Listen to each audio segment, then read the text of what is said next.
मुगल बादशाह अकबर और उनके नवरत्न बीरबल के किस्से काफी मशहूर हैं। आइए सुनते हैं उनका एक नया किस्सा। बादशाह का मूल्य। एक दिन बादशाह अकबर का दरबार लगा हुआ था, जिसके अंदर एक दरबारी ने बादशाह अकबर से बोला, जहांपनाह, आज मुझे रास्ते में एक आदमी मिला जो किसी के यहाँ नौकर का काम करता था। उसने अपने मालिक की एक बड़ी ही अजीब सी बात सुनाई मुझे। उसने बताया कि उसके मालिक ने उसे ये कहकर नौकरी से निकाल दिया कि वो नौकर अब उसके किसी काम का नहीं रहा, क्योंकि वो बड़ा बेवकूफ है। ये बात सुनकर नौकर से रहा नहीं गया और वो बड़े प्यार से अपने मालिक से बोलकर चला आया कि सेठ जी, भले ही मैं आपका सेवक हूं, पर फिर भी ये बोलना चाहूंगा कि आपको इंसान की कीमत लगानी नहीं आती।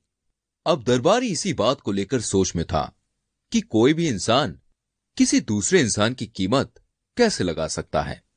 उसने बादशाह अकबर से विनती की कि वो ही इसका कोई हल निकालें और उसके संदेह को दूर करें। उसकी ये बात सुनकर बादशाह अकबर भी सोच में पड़ गए और उन्होंने इस बात को खुद पर लागू करने की सोच ली। बादशाह अकबर ने अगले दिन यही सवाल अपने दरबार में उठाया और सबसे अपनी कीमत बताने को कहा। इसी बीच एक और दरबारी जो बीरबल से जलता था, वो बोला कि इसका समाधान तो सिर्फ बीरबल ही कर सकते हैं। बीरबल ने यह सुनकर बादशाह अकबर से गुजारिश करते हुए कहा, हुजूर, इसका हल सिर्फ जौहरी और साहूकार ही कर सकते हैं, क्योंकि मूल्य लगाना तो उनका ही काम होता है। इसलिए अगर आपकी सहमति हो तो नगर के सभी जौहरियों और साहूकारों को दरबार में बुलाया जाए। अकबर ने आज्ञा दी और नगर के सारे जौहरी और साहूकार अकबर के दरबार में आ पहुंचे। फिर अकबर ने उन सबसे अपना मूल्य और वजन लगाने को कहा। सब ये सवाल सुनकर चकरा गए और बादशाह से कुछ दिन का समय देने की गुजारिश करी। बादशाह ने उनकी बात मान ली और उन्हें 15 दिन का समय दिया और बीरबल को भी उनके साथ जाने को कहा। 15 दिन बाद सब लोग बादशाह के दरबार में दोबारा इकट्ठे हुए। क्योंकि बहुत लोग इस सवाल का जवाब चाहते थे, तो बहुत भीड़ इकट्ठी हो गई, जिससे सारे लोग जमीन पर ही थोड़ी सी जगह में फंस फंस कर बैठने लगे। जब अकबर दरबार में आए तो वो अपने सिंहासन पर जा बैठे और फिर से अपना प्रश्न दोहराते हुए उसका उत्तर मांगने लगे।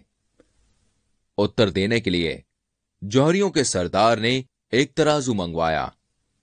उस पे एक तरफ बादशाह अकबर को बैठाया गया और दूसरी तरफ अशर्फियां डालनी शुरू कर दी गईं।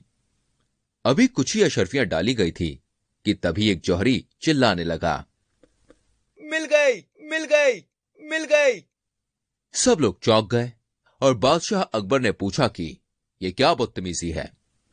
तो उस जौहरी ने एक बड़ी सी अशर्फी आगे रख दी और बोला कि यही बादशाह अकबर का मूल्य है।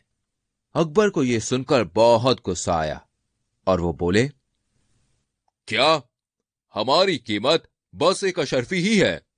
इस पर जौहरियों के सरदार ने समझाया कि यह अशर्फी बाकी सब अशर्फियों से अलग है। जैसे प्रजा आपके अधीन रहने के लिए बनाई गई है और आप प्रजा को अपने अधीन रखने के लिए बनाए गए हैं, जैसे आप पूरी प्रजा में सबसे बड़े समझे जाते हैं, वैसी ही ये सारी अशर्फियों में सबसे बड़ी है। आपके बैठने के लिए ऊंचा सिंहासन है और प्रजा के बैठने के लिए नीचे आसन दिया जाता है। इन्हीं बातों से यह फैसला होता है कि यह अशर्फी आपका सही मूल्य है। यह सुनकर बादशाह अकबर बहुत खुश हुए और उन्होंने जौहरियों के सरदार को इनाम दिया। सरदार भी मन ही मन खुश हो रहे थे, क्योंकि इस प्रश्न का उत्तर बीरबल ने ही उन्हें बताया था।